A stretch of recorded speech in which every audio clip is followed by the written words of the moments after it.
Alright, quick video on the hose end repair kits for air brake hoses. First, disassemble it, take the collar off, 2 plastic halves off, then push out the center plastic piece with the hex head in the end of it. Take your air hose, take your 2 plastic halves, get them around there the right way, put them on like so. Now take your brass piece, push it in there. You want to kind of pinch it if you can see that. Then take your brass collar.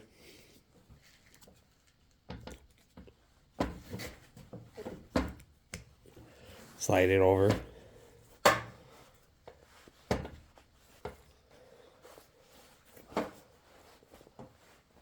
it lines up in the groove. Now take your insert, push it in firmly until it goes into the holes. You don't want to break it.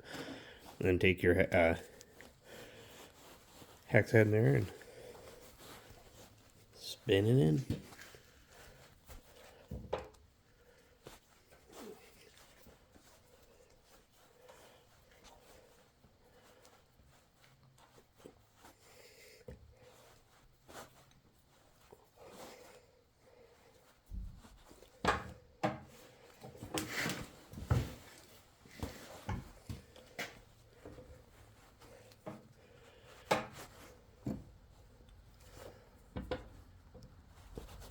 There you go.